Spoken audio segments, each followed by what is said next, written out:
us. Yeah, we don't know what's going on. Dave Weiss, welcome. It's great to have you. Ross is here as well. The other Spacebuster people don't know about because we've been doing all the germ movies for so long. But I'm really excited to have you, and so is Ross, because we have a lot of new subs ourselves because of the nature of our films. And a lot of people come on to me and say, stick with the germs, Steve. Flat Earth is a psyop. Mark Passio told me so, and I wanted to really get you on because we're in a new paradigm where everything is being laid bare. Every science, theoretical science, the veil is lifted, as they say, and people are starting to see that everything we think is reality is not. And so for the people who are watching this might be new information to you, or you've not run across this. I wanted to have you on to give your presentation and show people things they maybe haven't seen and let them make up their mind. And I've seen your recent presentations with my friend Jeremy Nell, Germ Warfare, and David Wolf, and it was brilliant. So thanks for coming on. Yeah, I'm looking forward to this. Hey, thanks for having me. I'm as I told you before, I'm in Mexico for a little while, and I've rethought this. And I think the idea of the Earth being a flat plane is absolutely ridiculous. Look at this. This is the dumbest thing I've ever seen. And, all the science tells us that we're on a spinning globe, and nothing tells us that it's flat. And, how could everybody in the world be lying? And what difference does it make anyway? With all the stuff going on, with all the good work that you guys are doing, why are you focusing on this stupid topic? Yeah, exactly. And it's important. What would you say to people who say, I hear that a lot, who cares? Right? What would you say to people? What does it matter? That is so there's a process everybody goes through. And when you first hear about flat Earth, you think it's stupid, like we all did. And then only when you look do you realize, wow, the psyop is huge. And then as all of the proofs that you think that the Earth is a globe get ripped out from underneath you. Boats over the horizon explain, sunsets explain, seasons prove the Earth is flat, right? And then you throw up your hands. An intelligent person throws up their hands and goes, why does it matter? And then they also program to say, they can't even keep a blowjob a secret in the White House. How could they keep this a secret? And all of that is a psyop. But when you do throw up your hands, the why to lie is your last defense on holding on to your globe reality, everything you've based your life upon. And then when you finally look, the big thing is, I got to go to work on Monday. What difference does it make? I still have to go to work on Monday. Everybody says that. I said that. I don't have to go to work on Monday. Something changed in my life, this is, and the reason I push this so hard is this is the key to separating ourselves from the global elite control matrix. I say the heliocentric ball is a matrix. It's a prison for your mind. And when you release yourself from it, it literally frees your spirit. It opens you up to creation and to your true potential. So this is the most important topic of our time. Now, you guys do the best work ever on the boogeyman, and it's amazing, and I often get, Dave, with all this going on, why are you focusing on flat Earth? Because the flat Earth has people so lost that they can't see through the boogeyman. They think the boogeyman's real, right?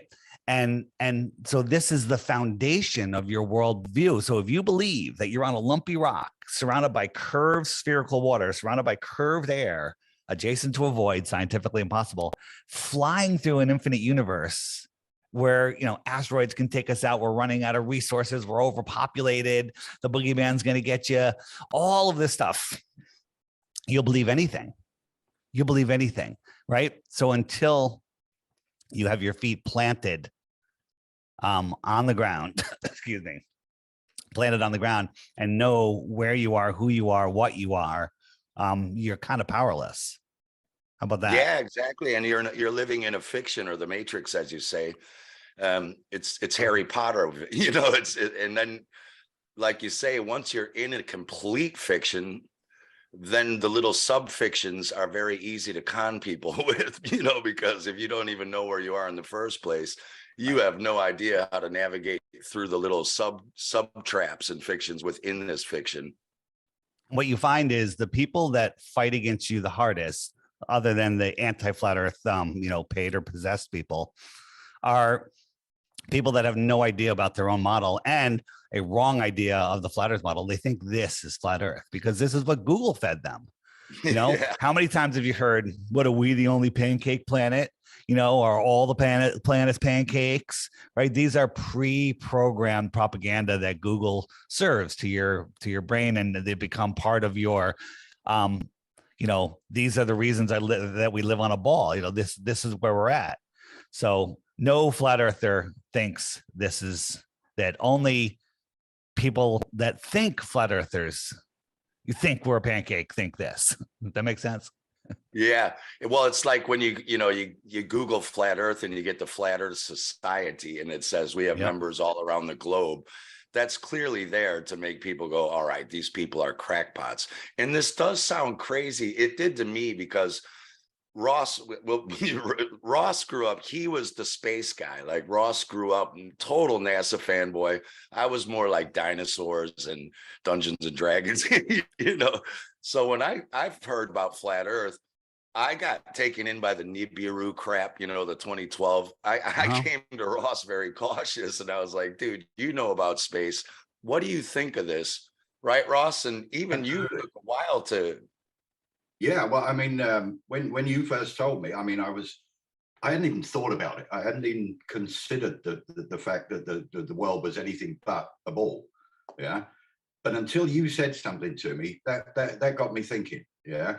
And because we were both in the stages of like waking up, as they say, it started making sense to me, and I started looking into it. And I must admit, within 2 weeks, I was sold, absolutely sold. And as Steve said, I was the biggest NASA fanboy of all time. I had models. I used to speak to my dad for hours on end about, space time and everything. And so it was a real shock for me. But it came as a real welcome shock because all of a sudden things started making sense. Everything that I'd looked at over the past few years was starting to make sense. Like the flight times or the flight routes and all of that stuff that we look into. Everything started. All the dots started connecting. And the ether, there's also, this brings in the ether, free energy. I mean, that came afterwards. Yeah, it branches out into many different things. Yeah. And Dave, we had a couple questions. So Ross made a list of the 4 most common questions that we get asked or questioned about by people who say, well, what about this? What about that? So if maybe we could just start with that, have Ross ask you a question and you tell us your take on that. Would Absolutely. that be all right? Yeah, feel free. Okay. Sure. Right. Well, I mean, as you know, Dave. Oh, by the way, nice to meet you. Hey, nice. Yeah, it's a pleasure. I listen to you all the time. Your work is the best. Yeah. Well, I mean, same here, mate. We've been watching you for years, and we've seen your presentations. And I know that you know the answers to this. So do we. So do most of our listeners as well. But as Steve said, we got a whole bunch of new listeners now. So I think it'd be a good idea to go back on some of these things. 100%. One thing that flat earthers know for sure is that we don't know some things. Exactly. Globers think they know everything, but they have no idea why. When you go to a glober, like, what's your number one proof that the earth is a globe? The best thing they could say is southern star rotation. So they're looking up at lights in the sky that aren't even what they are, provably not what they say they are, and they think that that's proving the shape of the ground. It's they've got nothing, but they think they have everything. It's amazing. And by the way, I was that person. I banned people. I've heard it a million times, right? For even suggesting flat earth. You're too stupid to listen to my podcast. You can no longer comment. So, all right, hit me. Right. Well, I mean, I went through the comment section in a few of our videos as well. I'm trying to come up with the ones that we get mostly. And I think number one is either the Southern Cross or the tides and the moon. So, I mean, whatever. Yeah, start with the tides. Yeah. So, I mean, as you said, I've done a one on the tides as well. So yeah, let's hear your take on it, Dave. Yeah, so tides, everyone thinks that the tides are gravitationally locked to the moon, which makes no sense. So, if you look at the official story for the tides, I'm trying to find an image that from our good old friend Neil. Where is it? Oh yeah, here we go. We'll go with this one. So they tell us, we have a high tide bulge because the moon is pulling the water away from the earth. Right now, if you think about it, if the moon is pulling the center of the ocean out, wouldn't it be low tide? Wouldn't it like pull the water away? I don't know. Maybe skip that. But this is the official story. The moon pulls the water away, but at the same time, 12 hours away, there's a high tide on the other side of the earth. Do you know what the official explanation for that is? Did you guys ever hear what Neil says? He says that the moon is pulling the earth away from the water because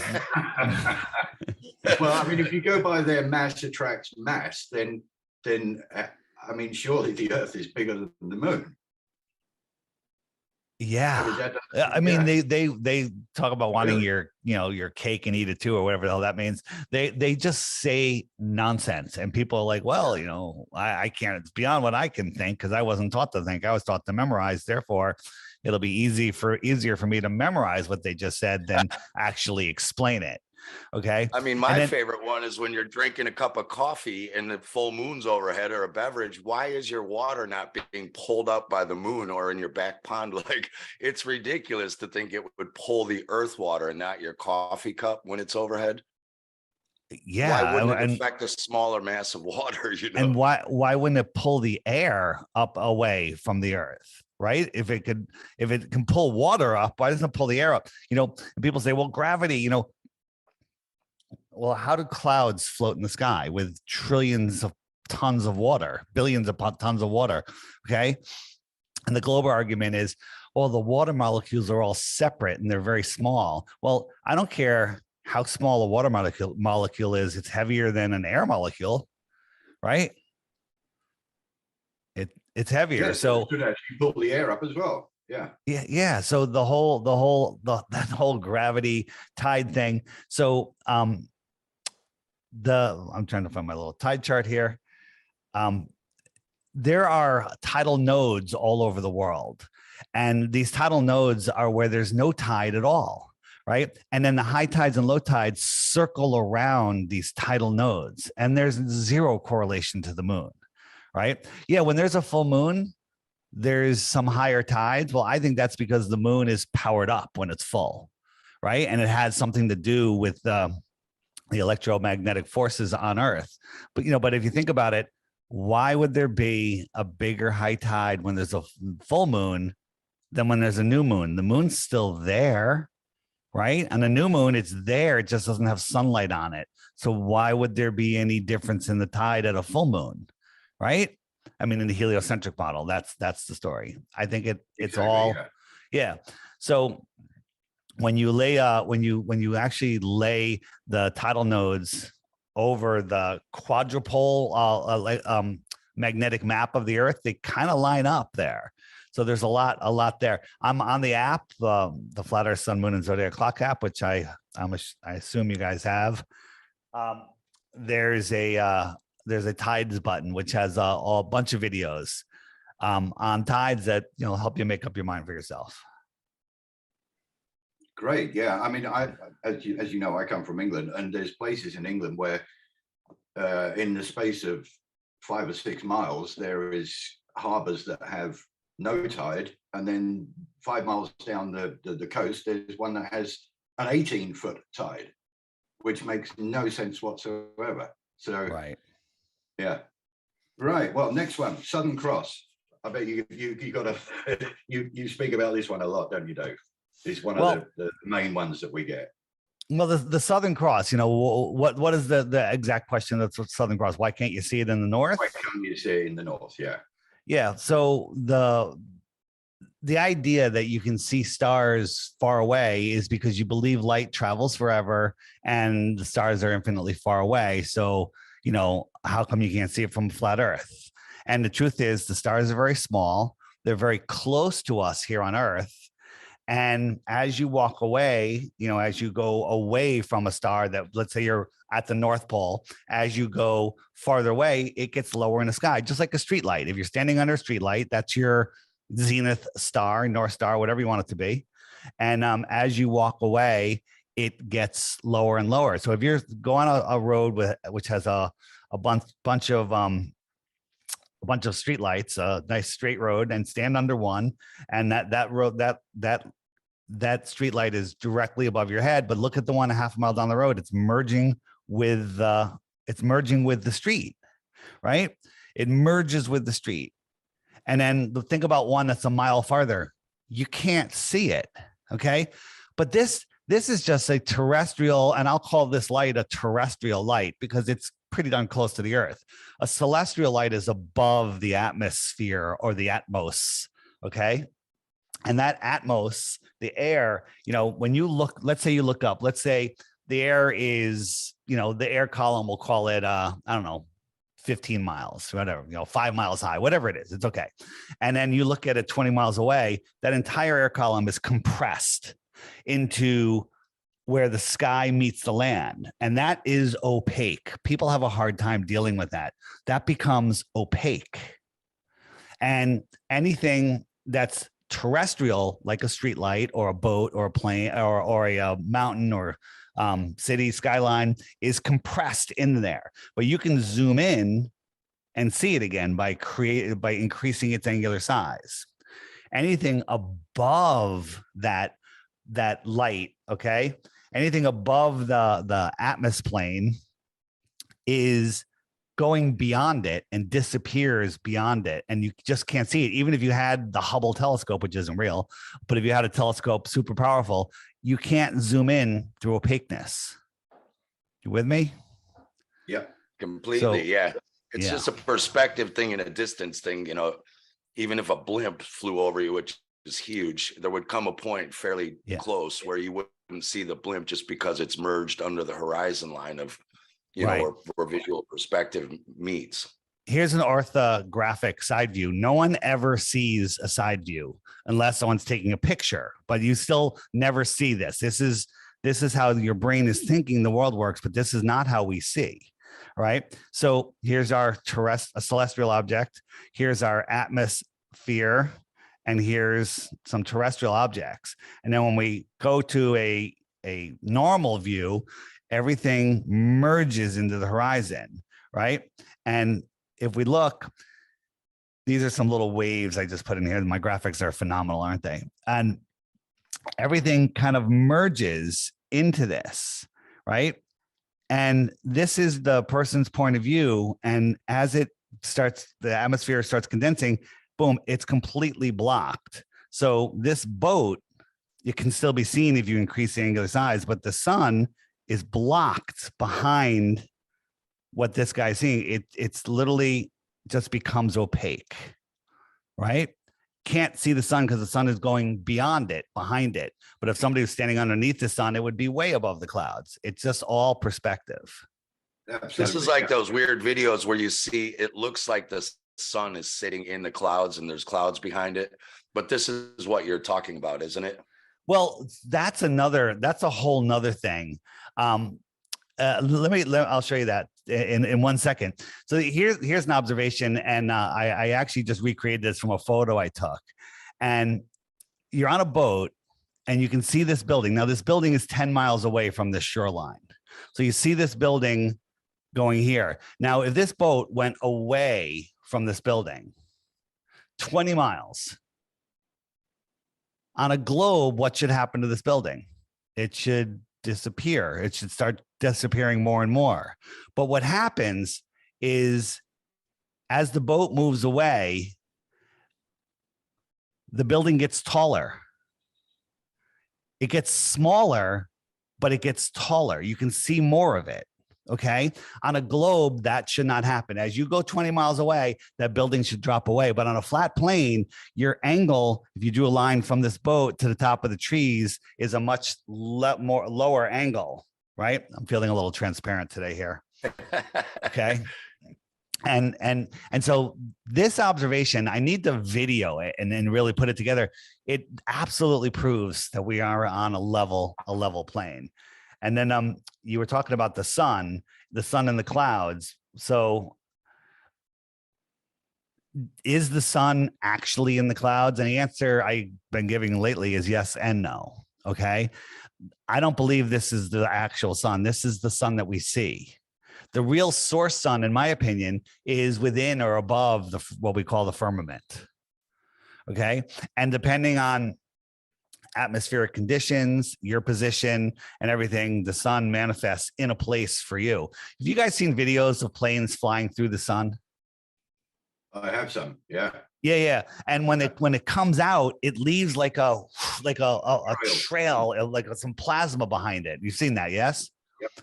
Yeah. So, saying that the plane is just flying in front of the sun and you can't see it because the sun is so bright. I used to think, okay, that's a viable explanation.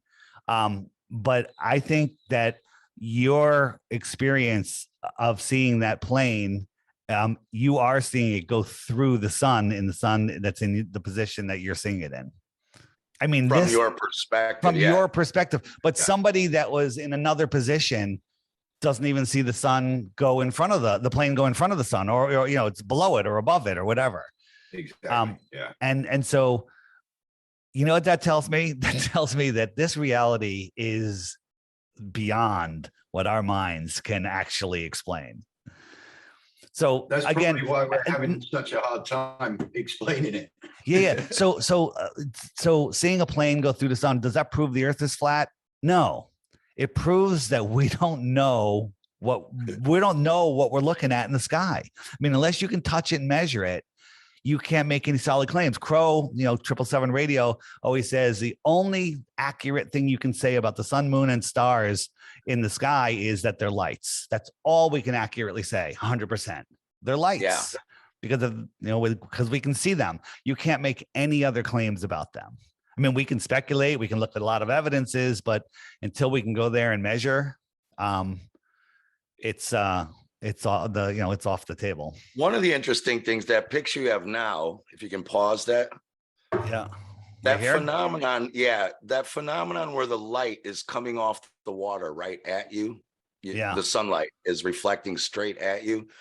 Well, I've seen experiments done where people have taken a piece of cardboard and a light, and as soon as they bend the cardboard, that light no longer comes straight at you. The light doesn't hug the curve, but it does on a flat piece of cardboard. You know what I'm saying? You can recreate that light trail. And I have no idea what you're talking about. Can you explain it a little better? If it's a globe, you wouldn't see that line. I'm kidding. Where is it? The super flat ocean there.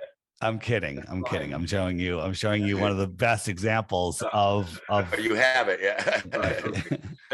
So here we have a light in the background, and we bend it, and it's a point, and then we lay it flat. And let me, which one do you see? Whoops. Yeah. So it's not a ball, because that's what we would see if it was a ball. Yeah. This is what we see in reality. Curved Earth, flat Earth. Which one matches reality? Exactly. Another thing, actually, if you've got two people standing on the seashore and they're both looking at the setting sun, they will both see that reflection, but you won't see the other person's reflection. It's a personal thing. So are you saying that we have a personal we have a personal relationship with the sun that walks on the water to our feet? Almost, because that person that's standing 10 feet away from you looking at the sun will say that I can see that reflection, it's coming right to my feet. But why can't you see it? You can only see your own. You can't see the other person. So it's a perspective thing from your own perspective. Yeah. And a lot of people have a real hard time. Have a hard time with that one. Yeah. And it's because they don't understand how we see, right? When you say that the horizon rises up to your eye level, the people like, and the sky ramps down. People don't understand what that means. Okay, they don't understand. As I'm talking, I'm trying to find an actual graphic that I have to show you, but stall for me for a minute. Say something else, and I'll find it. Yeah, you have a look for it. Another thing for me with the light that is proofed. A lot of people say, well, the sun's 93 million miles away.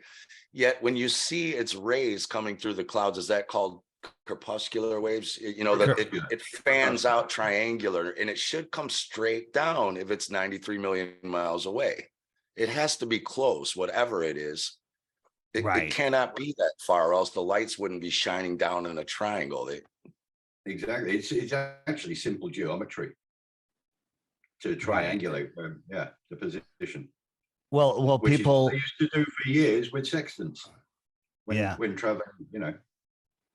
People, say, oh, Aristophanes proved it with his sticks and shadows. We have the corpuscular rays, but on a flat Earth with a local sun, we have our shadow. We have no shadow. You can do the math. Math explains anything you want it to explain. But if the variables are wrong, then then the entire thing is wrong. So the one I wanted to show you, which I just found and lost again, is this. So let's look at these lines here. So we have a yellow, an orange, and a red line. Now let's do some math. Are they the same length? They appear to be pretty much the same length. Wouldn't you agree? Yeah, they look like it. And the yellow one you would say is the highest one, and the red one is the lowest one. Now, if we look at the red one, it's compared to the orange. It seems compared to the yellow's distance from the orange one, it seems maybe twice as far. Just rounding off. So we can do height of orange plus X equals height of yellow. And then we can go height of red minus 2X equals red, right? We can complicate these equations and complicate them more and more, right? So let me flip this. So now we say, which line is the longest line? And you might say, which one would you guys say is the longest line? Red to me, yeah, okay, red. The red one. So the red one's the longest one, and we can make equations. 3x or 3y, y for yellow, equals red, and 1.9 orange equals red, and then we can just go on and on from there. But let's look what we're really looking at.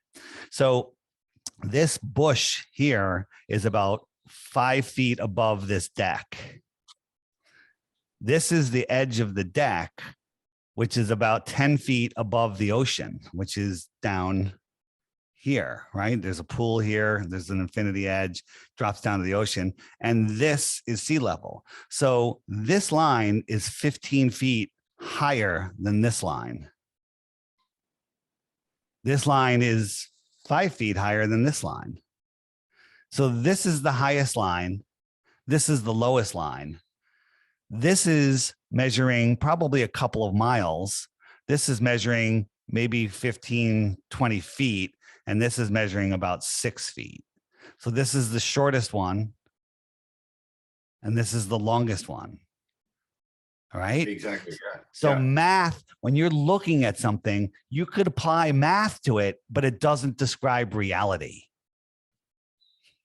I think that is probably what one of our main problems is at the moment with science and basically scientism, is that you can turn anything into an equation and get it to do anything you want it to do.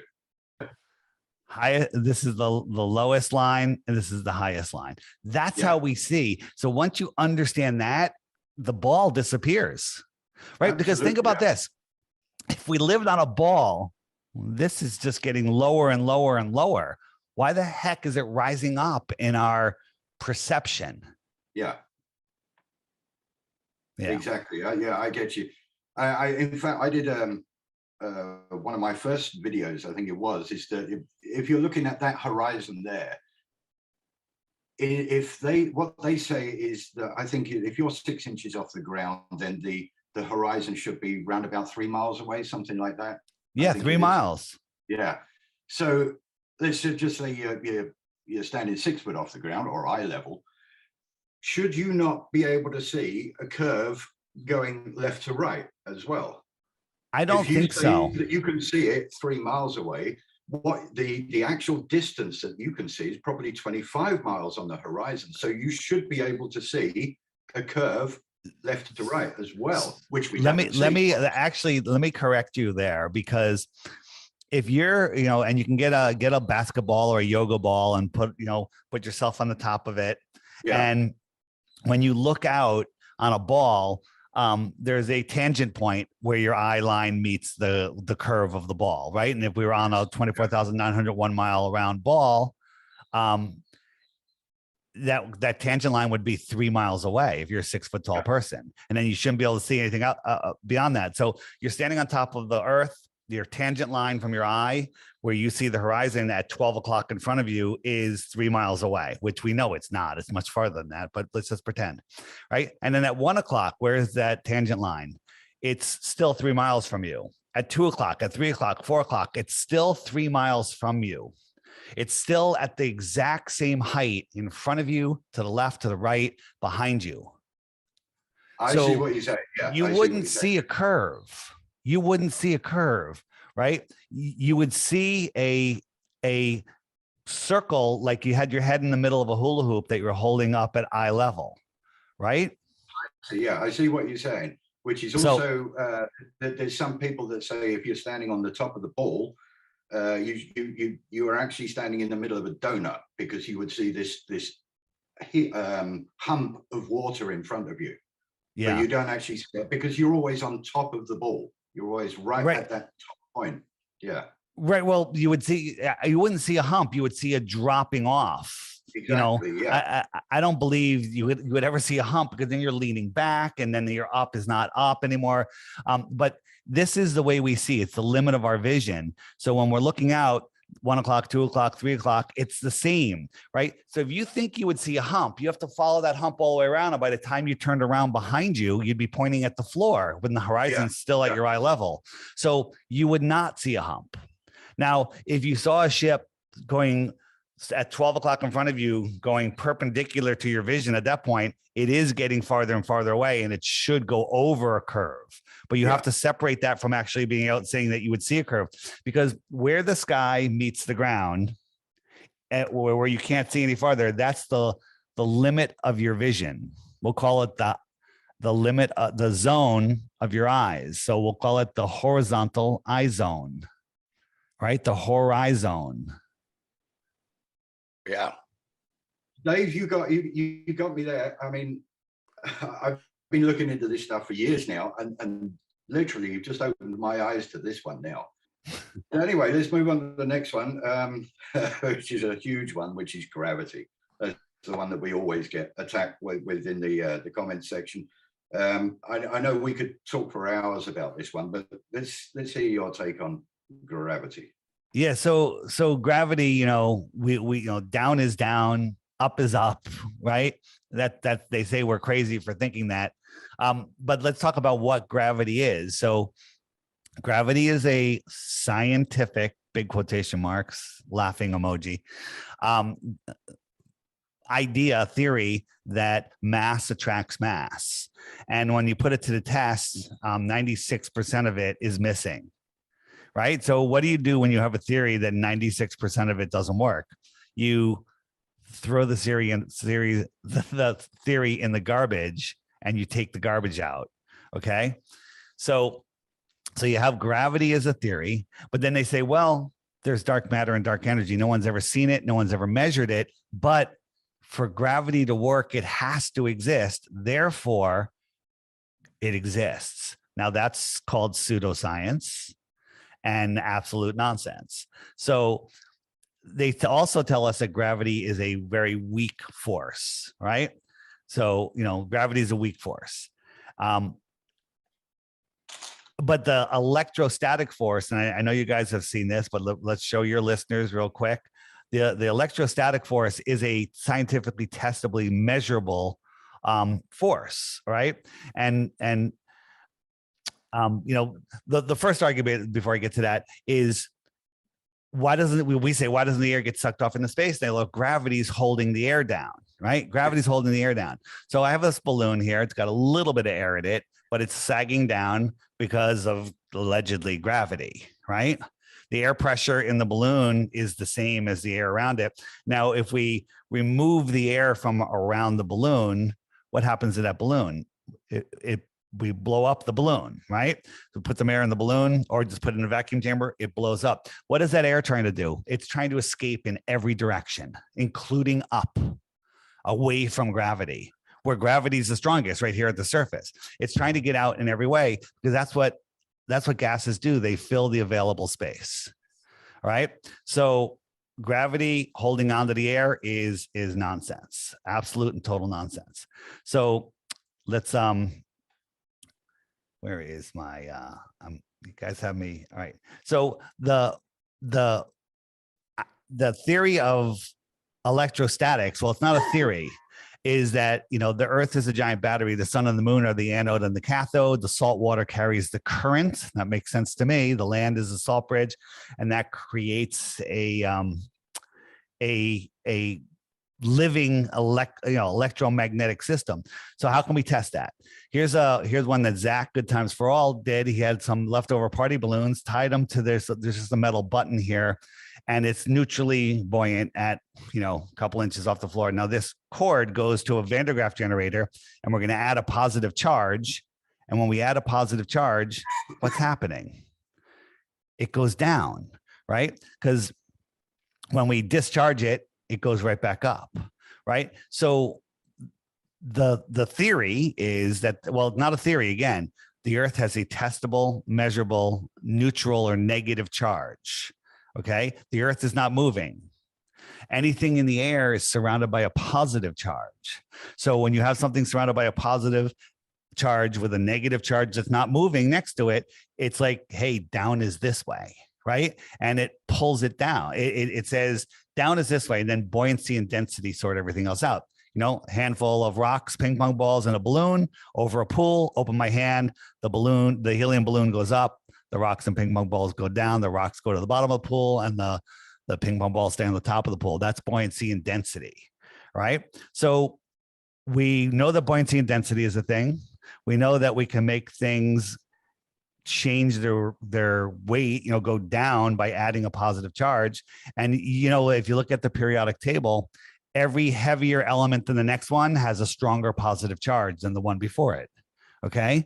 So the higher the positive charge, the heavier it appears to be. Can we do the opposite? We add a negative charge into this, it goes up. Okay. Are we defying gravity or are we defying electromagnetism? So let's pretend that gravity is real.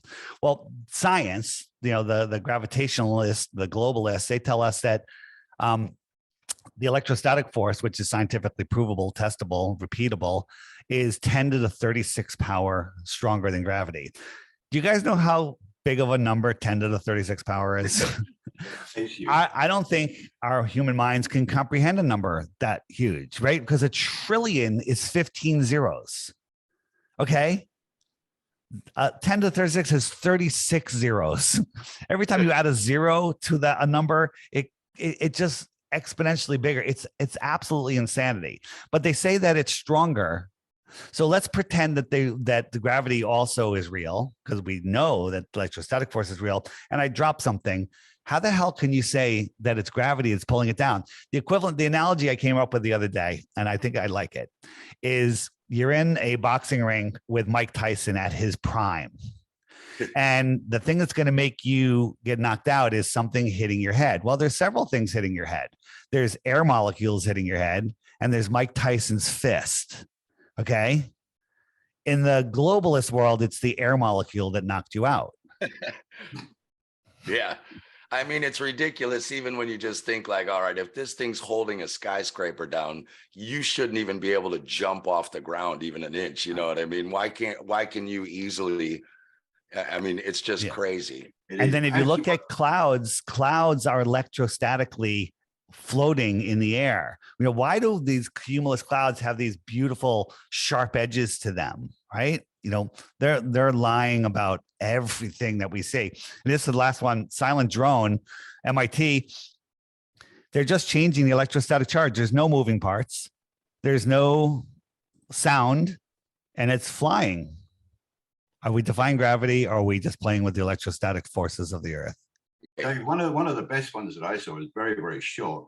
You get an orange and you drop it into a bowl of water, it'll float. But if you peel the orange and then drop it in, it'll sink. So where's gravity there? I thought that was a very good one. Very, very simple. Yeah. Right. And another one is if you have a pound of helium, you can get a pound of helium and put it in a balloon, and a pound of metal, why does one go up and the other one go down? Yeah. Right. Yeah. Anyway, and talk about gravity, the people love screaming gravity, gravity for everything. Gravity is their God. They say Jupiter is the largest planet and has more gravity than all of the rest of the planets combined. Right? Did you know this? This is what the gravitationalists, the globalists say. Jupiter has more gravity than all of the other planets in our solar system combined. Well, they also tell us that Jupiter is like 99% hydrogen and helium. How much hydrogen and helium that defies gravity here on Earth do you need to create more gravity than all of the other planets? Yeah. They just hope that you short circuit and just don't think. How many moons does Jupiter allegedly have? Why hasn't it sucked them all into it and crashed them down if its gravity is so big? Right. So here's a test for all of your listeners. What planet is this? Do you guys know what planet that is? I know what this is, but right. So you can argue with them and they'll be like, I'm like, that's Saturn. No, it's Jupiter. And I'm like, well, maybe it's Saturn, or maybe it's just a meadow with ducks in it. Okay. Okay. So your mind sees what your mind wants to see. Your mind sees what you've been programmed to see. And our perception of this world is based on our beliefs. And if you believe that you're flying through an infinite space on a random speck and that you were created from, a lightning strike out of an amoeba, then you've given up your divinity. You've given up your ability to truly thrive in this incredible realm that we live in. Also, this is a good example because all of NASA's pictures of everything, even the Earth, are fake. And, we've got a P900 as you do. When we look at the planets, it doesn't look anything like this. They look like cymatic. They're changing colors and shapes constantly. Nothing you look at looks anything like this through a P900. Right. When we look at Earth, which one do you like? I like the blue marble, right? Because, that's just my favorite. It's the excuses that people make is, it's just ridiculous. Being a glober is easy because you don't have to study. You just make up stuff. You don't have to do anything. Yeah. Being a flat earther really takes a lot of time. Yeah. One of the things I saw your presentation, the flight paths fascinate me, the emergency landings, most especially. Do you mind if we talk about that in a bit? Yeah, let's do it right now. That's one of the arguments about the ball or the flat earth is, well, what about these flight paths, these long distance flights? And you're saying, what about the emergency landings that make no sense? Well, you start off with the flight paths, and then if they're an intelligent person, the only argument they can come up with to protect their cult belief is that they have to make stops at hubs, or they have to change pilots. They make excuses for ridiculous flight paths.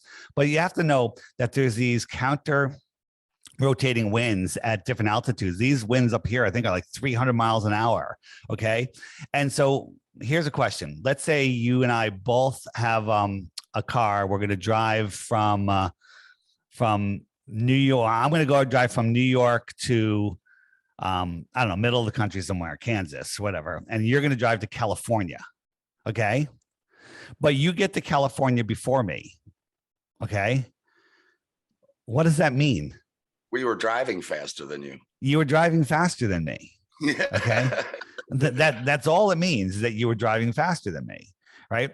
And so let's look at a couple emergency landings. Here's one, New York to Hawaii. There was an emergency and they went, over 1,000 miles out of the way to Seattle, and they got there amazingly fast. Like, how did they get there in 15 minutes? Right. And if you look at it, Seattle is right on their flight path. So let's look at another one. This is, excuse my transparency. This is from London to Islamabad, and they stopped in Moscow, about 1,500 miles out of the way, I think. Okay, boom, Moscow is right on the flight path. Again, another one, Dallas to Beijing, stopped in Calgary. Why are they going all the way there? Well, Calgary happens to be just on the flight path on a flat Earth map, and there's tons of these. There's I saw many. another one after. Yeah, I just saw one that happened in December of last year. They were going Singapore to London and stopped in Azerbaijan. They should have been flying over the Mediterranean on the ball model. And they were 1,000 something miles away on the other side of Turkmenistan. You know, it's just like, what? This is my favorite one. This one is going from Hong Kong. Yeah, they were 1,000 something miles away on the other side of Turkmenistan. You know, it's just like, what? This is my favorite one. This one is going from Hong Kong. They stopped in Germany. They were supposed to go to the UK, 12-hour flight. And about 4 hours into the flight, you know, about here, there's a family traveling together, father, mother, 2 small kids, and the mother died suddenly. Died suddenly. That's all we're going to say. Died suddenly. She's dead in the chair. So what does the pilot do? Well, let's land this plane. Let's land it here. Any one of these airports. There's not a million, but there's dozens and dozens and dozens of acceptable places to stop. But they didn't. They flew for 8 more hours before they finally stopped in Germany. That's insane. Think about those poor little kids sitting next to their dead mom, right? I make the joke, imagine sitting next to your mom for 12 hours when she's alive. Okay. Which isn't horrible. It's a 12-hour flight. It's just brutal. But the people on the space station for 6 months, they're fine. They're doing great, right? Imagine being on an airplane for 6 months. Okay. Here's the actual flight route. 4 hours into the flight, they're over Russia. Okay. They're over Russia. Well, what are you doing over Russia? You know, if they landed, Russia would be like, let us help, let us be the good guys, you know, because they are the good guys. And if they landed in Russia, they'd be like, why the heck did we land in Russia? And the answer is because the Earth is flat, right? And at this point, 8 hours, why didn't you just get the family home? Why didn't they just finish the flight? Okay. Sorry for I'm don't have my normal studio here, so I have some lighting issues. Yeah, that's okay, man. Yeah. Who do I? Last one, New York to New Zealand, right here, emergency. They went to Fiji. Why'd they go to Fiji? Because Fiji is right on that line on a flat Earth map. Okay. How many do you need? Do you guys have the book yet? 16 Emergency Landings. No. Great book. It's free online. All the work has been done for you. You can get the PDF online. If you want it as a coffee table book, I highly recommend it. Lulu.com, 16 Emergency Landings. It's amazing because if you have it on your table and you invite some friends over for, you know, drinks or dinner and they pick it up, they turn into flat earthers. You don't have to do anything. The book alone will plant enough seeds that turn them into flat earthers. I mean, even 3 of these things, even 2 is enough. You know, 1 you could say, there could be, but you know, if this keeps happening, 3, let alone 16 and 20, and there's more probably not in that book. I found a few from last year. I found one in the United States where they took off from Atlanta. They were supposed to be going to Sacramento and ended up landing in like Memphis or something. And it's just like, why would you fly, 800 miles north or whatever it was? It didn't make any sense. I think there's quite a few of them that actually go from the southern hemisphere into the northern and then back down into the southern hemisphere again on the globe. Yeah. What about, I wanted to ask you about the starlight. I don't know if it's called the inverse square law. I can't remember the law, but the light loses intensity over distance. How is it possible you could see stars from trillions of light years away? How is this possible or not possible? It's not possible. It's not. Oh, okay. The distances to the stars. Yeah. And again, I do the math all the time and it's really simple, but normie people don't know how to actually apply mass. So they tell us, science tells us why the sun and the moon are different sizes, but the sun's 400 times bigger and it's 400 times farther. Therefore, they're the same size, or perhaps they're just the same size. But let's pretend the distance and scaling work, right? If you do the inverse square law on the size of the sun, move it 400 times farther, it'll become the same size as the moon, according to their math. And as we showed you a little while ago with the lines, can you explain math can describe anything. Sorry. Can you explain to people what the inverse square law is, just in case they don't know what you mean? Yeah, when you have an object, the brightness of an object or the size of an object, and you double the distance to it, it is now 1/4 of its brightness or size. So, and then if you double that distance again, it's 1/4 of that size or brightness. Okay. So if we look at the moon, let's look at the moon on a full moon night. You could read by it. It's so bright, it's casting your shadow on the ground, right? It's sending light. Let's pretend it's only 1 lumen, right? And we travel halfway to the moon. It's now 4 lumens, halfway again, 16, halfway again, 64. Keep going until we're 100 miles from the moon, and the moon would have to be magnitudes brighter than the sun from that point of view for us to see it at 1 lumen from Earth. When I say magnitudes, it's like 60 times brighter than we see the sun. You can't imagine what the sun is at twice its brightness. You've never seen anything like that, right? Yeah. So that debunks the moon landing right there, because it's when they're showing their moon landing footage, it's not, they're not standing on the sun. It's like dark, right? Even though they're in the daylight, so they're clearly not there. A dusty, dirty ball reflecting light that far where it casts your shadow on the ground and you can read. Nonsense, right? Yeah. And Jupiter is worse. Go out and look at Jupiter in the night sky. It's literally, it's a star. It's brighter than any other star, right? It's so bright. You have to believe that dusty, dirty ball is reflecting sunlight all the way back to Earth, and you see it as brighter than any star.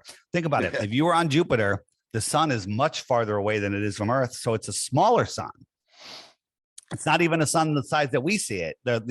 It's a tiny sun reflecting off of the gassy, non-reflective surface, traveling all the way back to Earth where we can see it with our naked eye, bright as can be.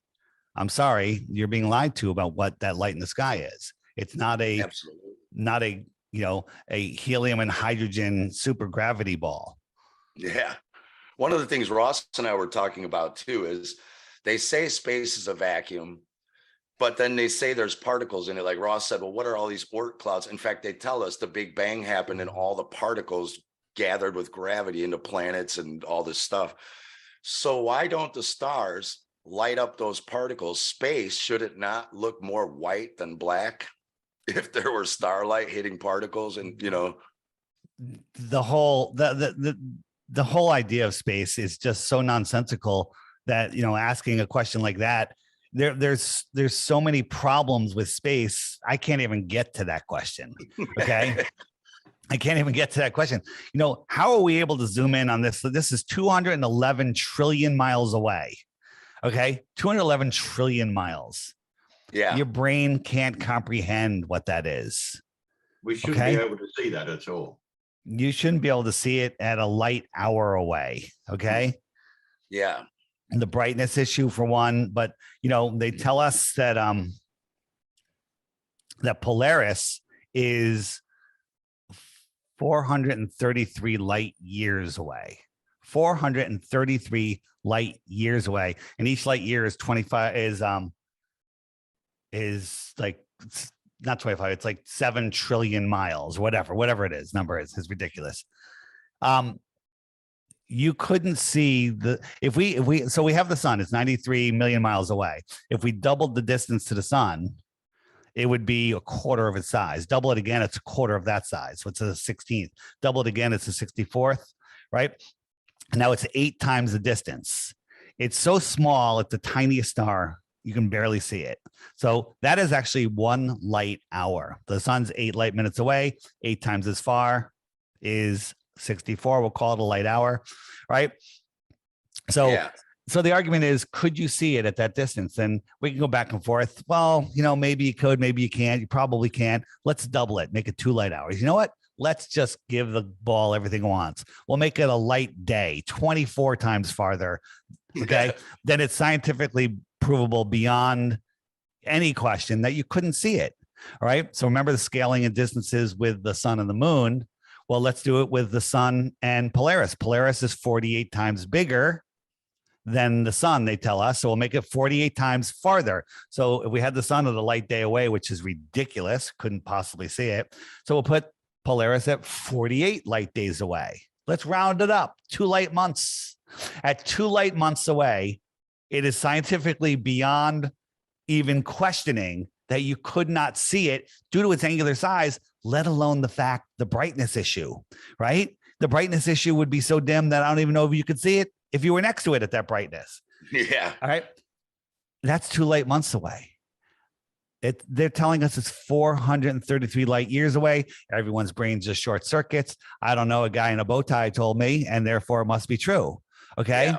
So again, when you actually apply your God-given common sense, you realize that these things are impossible. Now, what are stars? The Globers will come out. Oh, well, what are they? Well, I don't know. You ask me, I think they have to do with souls. I think they're souls, and the wandering stars, which we now call planets, are all named after gods. Okay. I don't know what they are, but they're not these burning balls of gas in a space vacuum, right? You think about, where do stars come from? You know where stars are made? They're made in a nebula. Remember, this nebula, right? This is a star manufacturing. What's a nebula? A nebula is dust and gas in space that's collapsing upon itself, creating stars. Right. In a vacuum. That have gravity.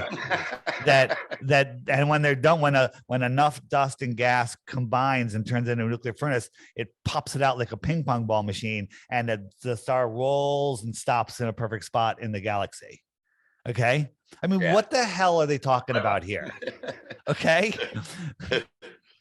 What is that picture anyway? That's clearly digital. That's art. It's digital art. That's CGI. That's all it is. It's all it is. It's all it is. I mean, you made a good point with you made a great point, and I tell people that too. I say, like, we flat earthers don't claim to know what everything is. We know what we're not on and what isn't, and I tell people, if you're coming over to flat earth, don't expect all the answers are there for you. You're not going to replace one belief system with another. It's a community asking questions. And, as everyone says, they won't let us go up there. They won't let us go to the North Pole. They won't let us go see if there's an ice wall. Everywhere you try to go, you're blocked or there's a treaty. Well, so, people have to be careful. We don't, there might be a firmament, there might not. We don't know what stars are. The moon could be holographic. Nobody really knows what's going on, but we know what's not happening. And that's the story we've all been sold. Yeah, absolutely. So the two places that would actually prove that we're on a ball or on a globe are Antarctica and the North Pole, and both of those are somehow off limits, right? Yeah. Do you find that weird? Yeah, like you can't go there. There's military will shoot you down or chase you away. Yeah, it's crazy. And they have treaties. All the countries around the world are allegedly at war with each other half the time, all have the same treaty together though about these lands. It's crazy. Yeah, absolutely. And it's the only treaty that's never been broken. Here's 100%. And they're hiding, people are like, well, how come you can just go there if the earth is, big pond like you tell us? Why can't you sneak over here or sneak over there? It's because it's actually guarded. I'll show you that in a moment. But here's Google Earth. Anybody can do this themselves. Go on your browser, go to Google Earth and get out the measuring tool, and let's measure the United States. So you draw some lines around the United States and it shows you, bam, that's square miles. Very good. All right, cool. Pretty good. Let's try something in the South. We'll go to Australia, draw a line around Australia, and it'll give us the square miles of Australia. If we believe it or not, it's not the issue. And now let's go to Antarctica. Have you guys seen this? No, I haven't seen this done. Yeah, and you could do this on, and you have to go to the web version of Google Earth, right? And you click it, and what's that? Whoops. Okay, Hmm. what is that? Yeah, exactly. Good question. I also saw someone was checking shipping routes or something and found a ship sitting in the middle of Antarctica. Do you know? Yeah, Was that you, So, or well, what was that? a bunch of people found it, and then I went and looked, and I found it, and this is you've seen this map, which was found in a Buddhist temple and published in 1910, I think, in a Hawaiian magazine or a newspaper, and it's showing all these other continents. So you know how we always talk about the ice wall. I'm kind of, I don't know if there's an ice wall that goes all the way around, right? Maybe everything outside of this line is frozen at times. Okay. Yeah. But maybe it opens up sometimes, right? And the ice wall is actually way, way farther than what we call Antarctica. But if you were, check this out. So you want to go to Antarctica, you go from Santiago, right here, and you go south. And let's say they took you right to the center point on this shoreline, okay, of this continent. Now look at this continent. Is that an island? It's bigger than the United States, Canada, and Mexico. It's twice as big as all three of those combined. So we land you right here, and we go, welcome to Antarctica, and it's frozen. Welcome to Antarctica, right? And would you know if you were in Antarctica or not? Would you know? Your brain program tells you that you're upside down, standing on the bottom of a ball at the edge of an island continent called Antarctica. How would you ever know where you are? Right? Yeah. So we'll go. Then here's one of the shipping tracking websites, and I've actually tried to find it again since then, and it looks like they've corrected this anomaly, but there are ships inside, hundreds of miles inside of Antarctica. And so this one, they clicked on it, and very little information. Normally there's tons of information. The only information they gave was that it was 580 meters long. That's a giant ship, 80 meters wide, 580 meters long. That's a gigantic ship, and where it was registered. So it was registered on the island of Kiribati. Have you ever heard of it? No. You haven't heard of it because it's here. It's in the middle of nowhere. I got a pin on it because you can't even see it, right? And we zoom in, and this is an island that the United States and China are very, very interested in, right? Okay. This is like a sandbar. Sand people live here. Okay.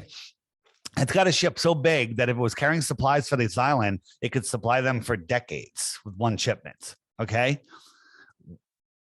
And what is that ship doing heading south and end up in the middle of Antarctica? Right. I contend that it's making shipping routes to the outer lands, right? It's going from here, shipping, who knows, technology, forward and back, trading food, little girls. I don't know. We don't know what's going on out here. And the question I have is, how would you know? How would you ever know? What if there's hundreds of these boats going out here, and there's a whole nother civilization of people, trading technology? Like, in the 1950s, we didn't even have televisions. And now we have computer chips that are allowing the three of us to talk, like we're in the same room. Where did those chips come from? Who came up with this? Maybe there's advanced worlds right here outside the extraterritory, right? Maybe the extraterrestrials are just advanced people here and, in our realm. What's crazy is that 1480 Monty's planisphere map, the one, I think it was like 15 feet big. Yeah. It shows lands mapped out, not ice, but mapped out all around the realm we live in. And it even has like town names and like shows where mountains and rivers are, and you have to say like, strange what this guy just, what he just made that up. Like he drew a perfect replica of the earth and then just decided to put all these massive lands, and they're way bigger than anything in here that we know of. They make Africa look tiny. So this is kind of like a depiction of that, right? So what's out here, right? And I love looking at this one and saying, what if we lived here? This ring is Antarctica. Here's more land. So this might be the edge of our pond, right? And then if you look at it, you guys have seen this map. What if this is, where we live? What if that? And again, I am speculating. Anything beyond the shoreline of Antarctica, we don't know, but there's tons of evidence that say there is stuff going on out there. We want the right to go explore. So does this prove what I'm showing you here? Does this prove anything? No, I'm saying we want the right to go prove or disprove this. Okay. Yeah. So we live here, right? Here are other pieces of the plane, right? Ponds holding up, occupying pieces of the plane, or a planet, if you will, a piece of the plane. All of these extra worlds. Suns. They each have their own suns, kind of. Is that the idea? They all have their own suns. Maybe some of these ponds have more than one sun. The outer ring has another sun going in the opposite direction. So this could just be how our world is. Again, we don't know. We want the right to explore, and isn't Disney World set up like that? Actually, Disney World is set up like it's the map, and then they all have underground tunnels too. Think about that. Yeah, that's crazy. Well, there's your extraterrestrials right there. Yeah, the extra terra. Yeah, here on Earth, scientifically provable. Yeah, well, it makes more sense than coming from light years away that don't exist probably anyway.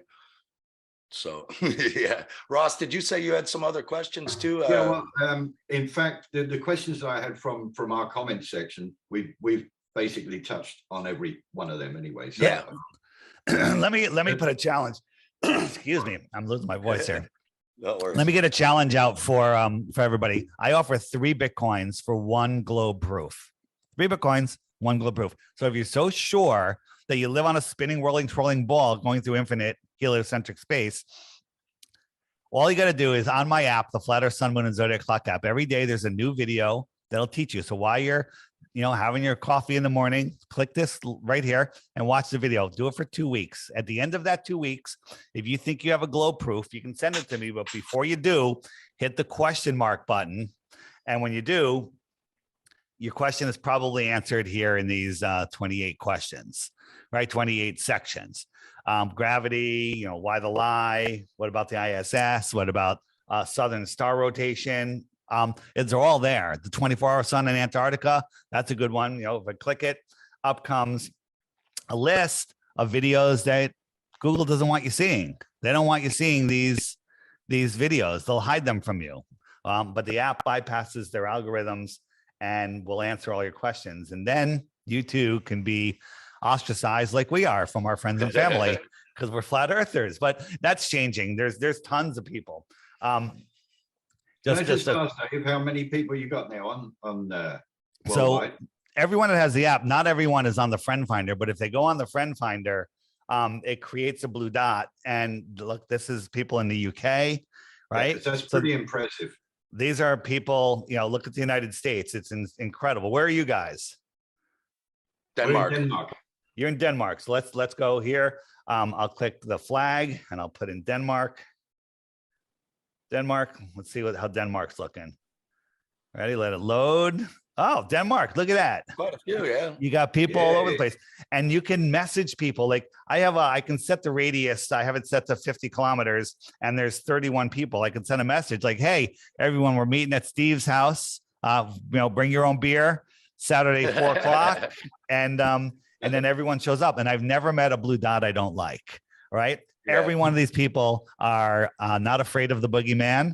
They're awake and aware that we've been lied to, and they're awesome unplugged people from the heliocentric matrix, right? So the app is an amazing way to get people together to collaborate because, when you're working on this alone, the biggest complaint a few years ago was, flat earther, I can't talk to anybody. I'm going crazy. Yeah. Then they look on the map, they go, oh, look, that person's right near me. And they click on the dot and they say, hey, let me send a message to that person. They'll look at their profile. Let's meet for coffee at Joe's coffee shop. And now you have a new best friend.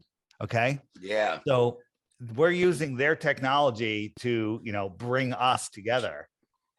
It's amazing. And the app has so many other features to help educate yourself, right? I made the app for myself, right? I wasn't even going to publish it, but then I published it, and they're like, hey, can you add this, can you add that, and add this, add that.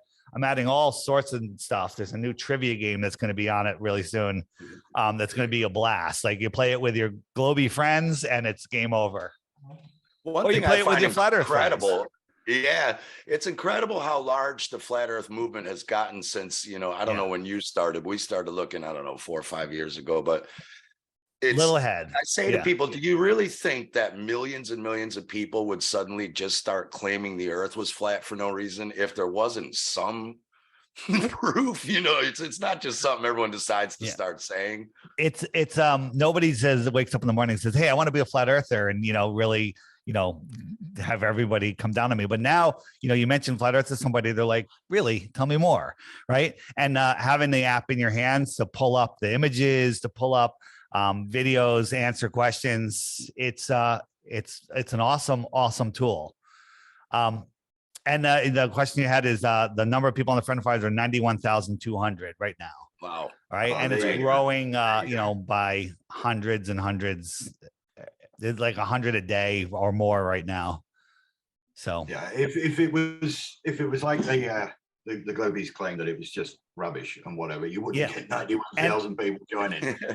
And in the comments, you watch a flat earth video and you're like, oh, that's really good information. Let me look at the comments. And then the comments steer you away from what the video said, because you got someone in there, flat earth is a psyop, flat earth is stupid. The cats would have pushed everything off the edge by now. Just a whole bunch of nonsense, but they never offer globe proof. And if you click on their channel, you go to the channel, there's no content on their channel and they have 0 subs. So what does that tell you? I say they're either paid or possessed. There's bots out there. There's people that defend the globe and don't know their model. And what I say is flat earthers know so much about the globe model. That's how we became flat earthers. If a globe person knew 1/10 of what a flat earther knows about the globe model, they would be a flat earther. There's no way you can look at the globe model and say, oh, yeah, it's a globe. Because when you actually look at it, everyone believes it, but they don't know why. They don't know why, right? They don't know why they believe in the globe, right? And they say, where's your map? Well, our map is the Gleason's map, okay? Our map is the Gleason's map. That's the best one that we have. Let's say that it's used for navigation. It was in all encyclopedias. It was in all schools, libraries until the 1950s. And then it was all of a sudden removed. Why was it removed? Why do all of the UN and all the big agencies of the world use it as their logo, right? But when you say, they say we don't have a map, this is the globe, okay? The dark is the actual size and the blue is the size that they show you on the globe. You don't have a map. You don't have a map. What do you say when people say, what about the blue marble? I've seen that taken off NASA's website, and then you start changing the gamma and there's like a clear cutout box around it that thing was pasted in there. No. The blue marble is the one made by Robert Simmons, and he is a NASA visual artist who said that he made it all from data. He painted it in Photoshop. There's a famous interview with him saying, it's Photoshop because it has to be. And then there's other ones where, if you look at, we took Rob Skiba actually took the image from the NASA's website, the photo of the Earth from the moon, and then cranked up the levels and you could see the box around it. And I'm going to show you something else right here, live right here on the air. Okay, Apollo 17. This is nasa.gov, their website. It has all the different NASA missions. Now, this picture right here, Earth in full view, is from Apollo 17. It's the most famous of all the pictures of the Earth. This one right here, Apollo 17. They always have to show you Antarctica too, by the way. It's interesting. Most of the pictures of the Earth will try to get you to see Antarctica. Okay, scientists on the moon. Click on this picture right here. Supposedly the same mission, same guys that took the picture of the most famous picture of our Earth. I'm going to do save image as. And let's see, Apollo moon. Let's call it Apollo moon 17. And I'm going to open that in Photoshop. And do you guys still see it? Okay. All right. Do you see Photoshop? Yes. Yeah. Okay.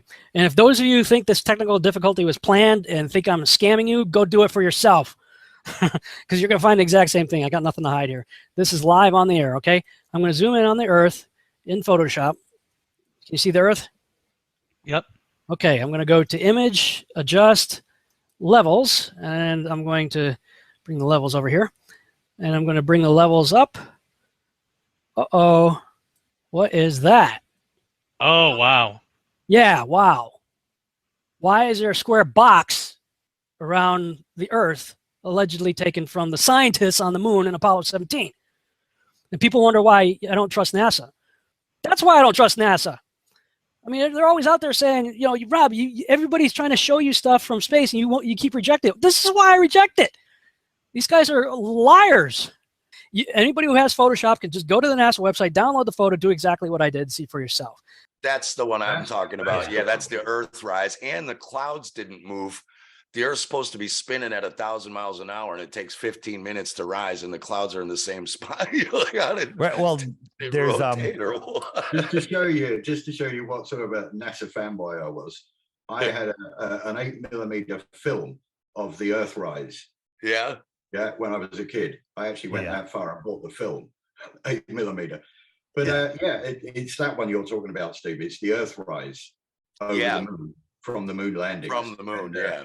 Yeah. There's- And there's- that, you know, he's lazy using the same clouds. Everybody's seen this. Okay. Oh, cut and It's paste the clouds. It's the cut and paste the clouds. It didn't even bother making it, you know, making it any different. You know, he's just using the same clouds, right? Yeah, and the continents are even different shapes. In the one you showed an image earlier with like 8 different Earth pictures. Yeah. Sometimes they're orange, sometimes they're green, but the continents aren't even the same size. No, they're You're like, well, horrible. the weather could change, but like, how could the continent change? You know, clearly those aren't pictures, but people Right. believe this. This is one of the ball proofs. Is this Right. People say, well, you're looking at it at a different angle. Well, you know what? When you take something and you're looking at like a circle right here on my hand and I tilt it away, it gets smaller from your point of view. So this Yeah. is the United States tilted away. It should be smaller. It's twice the friggin' size. Okay. Yeah, completely. It's Yeah. crazy, isn't it? Yeah. It's, Look at the clouds. Yeah, I mean, they even have the same cloud patterns. It's crazy. wait, check this out. 1978 and 2017, same exact clouds, right? This was a picture NASA showed saying pollution is dimming the world. And they show us, oh my God, it's so scary. Look out that we're losing our bright colors because of pollution. Same clouds.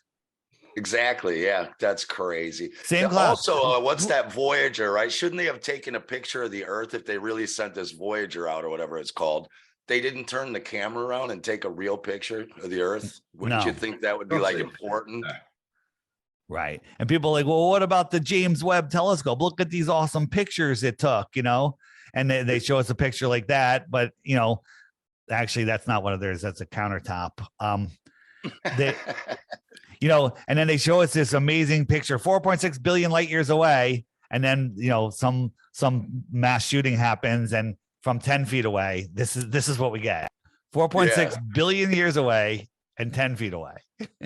Yeah, like Right? Nixon's phone call. What's that?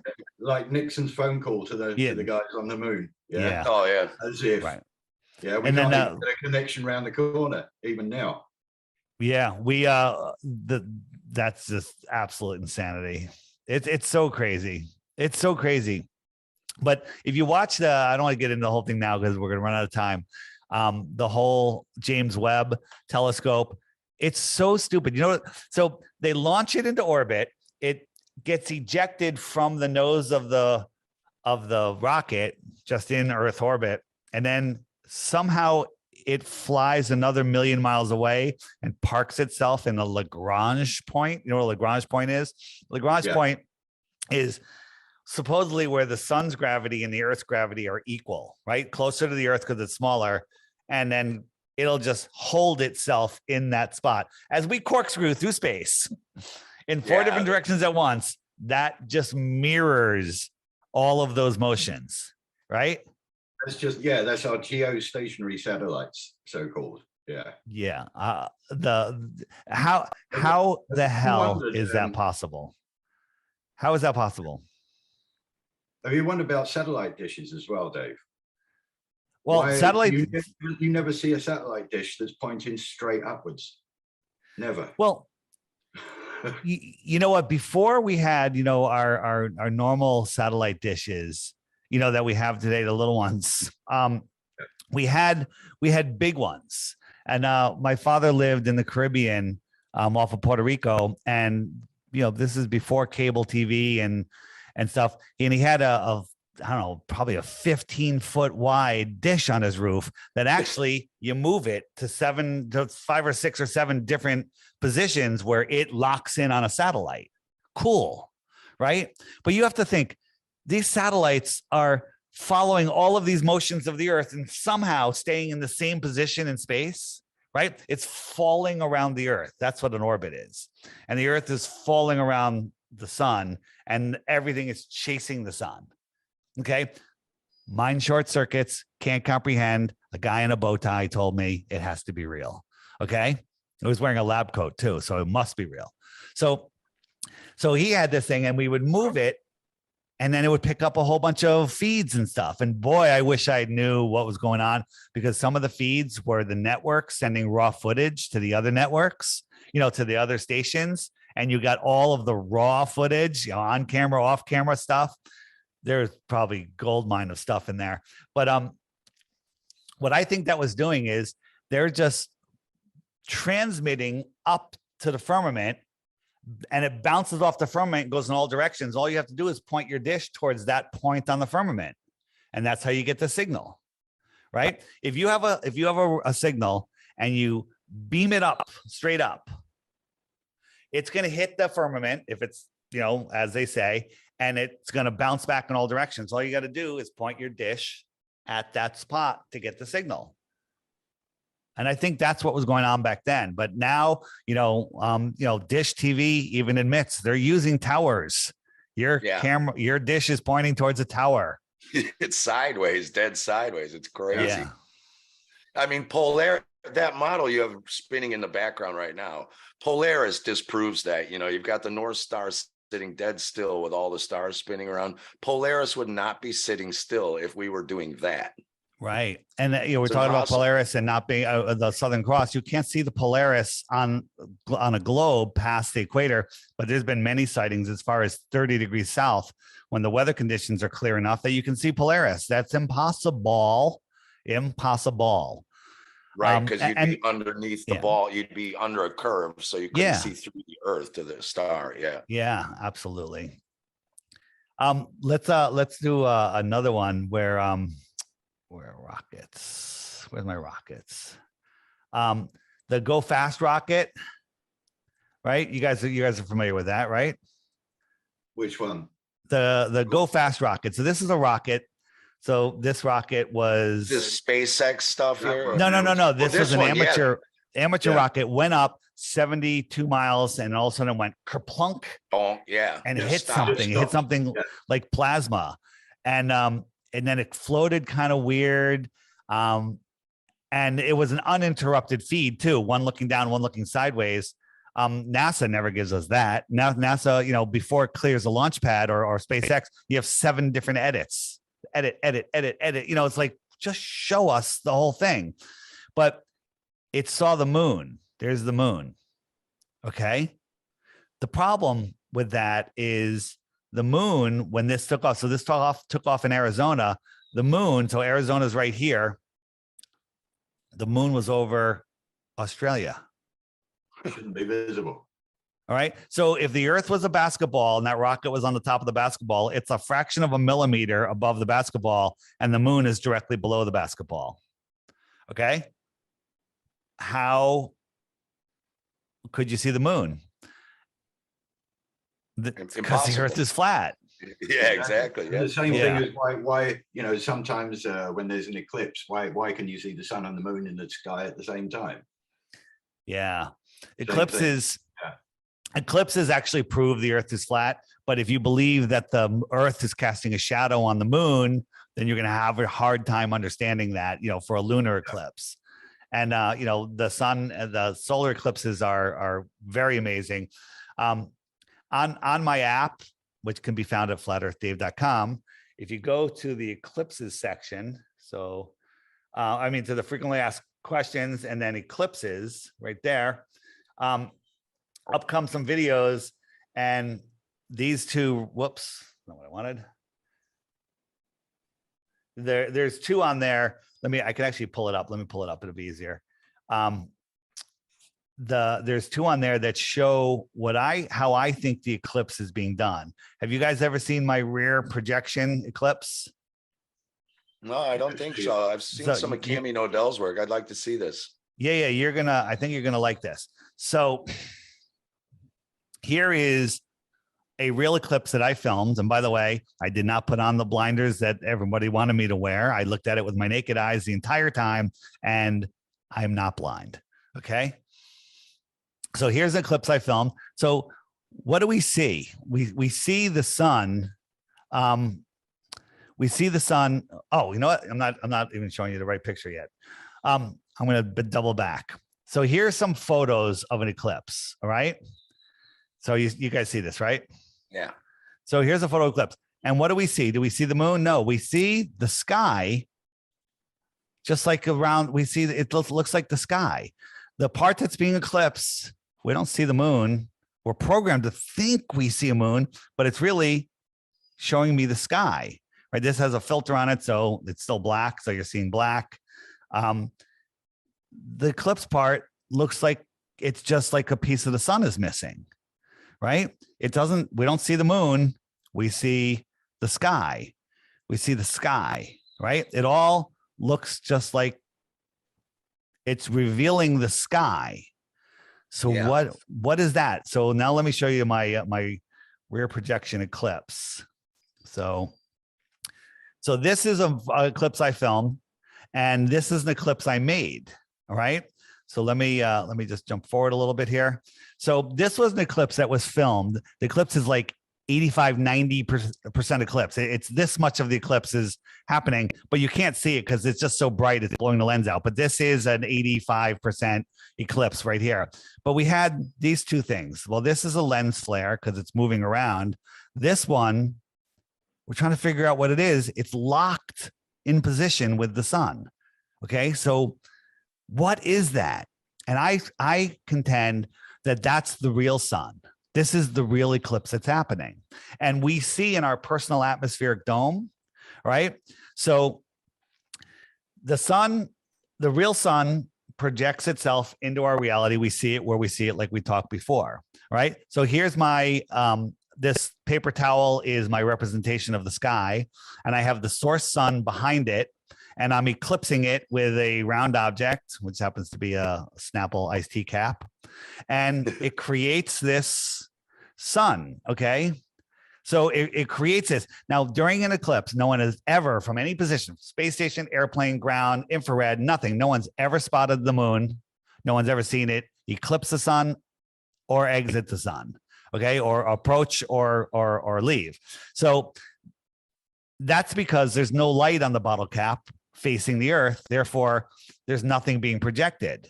Okay. So then I did it again with a thinner piece of tissue, right? Here is the source sun. Here's the sun that we see. And all of a sudden we can see the source, the projector behind it. Okay. And we compare that to what we actually saw during an eclipse, you would see they look exactly the same. Right. All right. They look exactly the same. So did I prove it? No. Did I show you how it could work? Absolutely. Right. And under certain conditions, sometimes people say there's two suns in the sky in Saudi Arabia or whatever. It's look at the sky conditions. The light of the sun is dimmed so much that you can actually see the source. Right. I contend this is always here. You just can't see it when the sun is at its full brightness. Because it's too bright to look directly at it's too light to see. It blinds you. You can't see it. But when what that is, eclipsing it back there, what's eclipsing the source light? Are you saying there's another object? It's interesting. There again, we don't know, but everyone says it's the moon. And a lot of flat earthers say it's not the moon. Because when there's a new moon, you don't see it. And so a lot of us contend that, when there's a new moon, maybe there is no moon. But the eclipse always happens when, if you track the positions of the moon, the eclipse always happens when the moon should be right in alignment with the sun. But I say, instead of the moon eclipsing in front of the sun, the moon is eclipsing behind the sun. The source of the sun. The source, the projector. Yeah. If you ever watched a movie, a rear projected movie on like a bed sheet, in the park or something, if you look hard at that sheet, you can see the projector, the light behind it. You can see the light that's projecting. And I think that's how we see the sun. Dave, just a quick question on this subject as well. Something that I've not been able to get my head around. During an eclipse, people have taken lots of videos of the shadows with multiple images of the eclipse on the ground in the shadow. Have you seen that? Oh, yeah. Like if you look at the shadow, if you look at the shadow of the eclipse going through like the leaves on a tree, and casting the shadow on the ground, it's crazy. It's like you see multiple. I don't know. I don't know what it is. I can't get my head around that one. Yeah. Have you seen the experiment that Cami and Zach do with looking at the sun, and they put a piece of polarized film? Okay. Then they put another piece of polarized film and they turn it, and then you can't see this. It blocks everything else out. Makes sense. Then they put a third piece of polarized film over this that's already blocking it. And there it is again. It makes it visible. Okay. It's beyond my ability to fully understand what is going on there, right? And think about this. I'm trying to keep this YouTube friendly. The governments of the world they all agree on certain things. They all agree nobody can go to Antarctica. Okay, right? There's more resources there. Admiral Byrd says, no one's living there, no animals to disrupt, nothing. Oh, no, nobody can go there, right? We can't go there, right? Everything we need resource-wise that we're having wars over, can't go there. All the countries in the world agree. The boogeyman's here. All the countries in the world agree. Everyone needs to get the boogie booster, okay? And everyone agrees, okay? All these warring countries, we all agree. And then the third thing is, when there's an eclipse, don't look at the eclipse, you go blind, okay? What happens when you tell a group of people not to do something? There's a large percentage of them that are going to do it. How many people have you heard that have gone blind from looking at an eclipse? Okay. None. I think there was like one report in the 70s, like a guy looked at the eclipse, and basically that was just to scare everybody. And it scared me for years. It wasn't until 8 years ago that I started staring at an eclipse with my eyes open and refusing to blink. Okay. Well, for years we've had sun gazers, people who just gaze at the sun all bloody day. I can't do it all day, but I do it, within a good hour or so from sunrise or sunset, and it's amazing. It helps my eyesight. After that eclipse, literally we were there for like 2 hours watching the eclipse, and my eyesight was better. Right? I'm not telling anyone to go stare at the sun. You have to, it's like going to like, if you've never been to the gym, don't go bench 200 pounds. You're going to hurt yourself, right? Learn about sun gazing, learn about it. And, when all the governments in the world are willing to give you free blinders, it's because they don't want you to see something. Yeah. Right? Or see nothing's there actually, Yeah. I mean, my sun fade out videos, right? You guys have seen those. Yes. Yeah, of course. The sun fade out videos, all of the Globers are like, use a solar lens, use a solar filter, use a solar filter. And when you do that, you can't see anything. Okay. It literally hides, everything. Right. So here is, this is a ground one. Hold on. Not the one. So this is the sun. It was going down, down, down, down, down, and it stopped. And it sat here for 10 minutes. Okay. If the earth was spinning, game over. I'm not talking about the size of the sun. I'm not talking about the fact that it's slightly blurry. I'm talking about the fact that it stopped going down, right? If we're spinning, it should just keep on going. It sat here, and then as it went away, it took its light with it. Okay.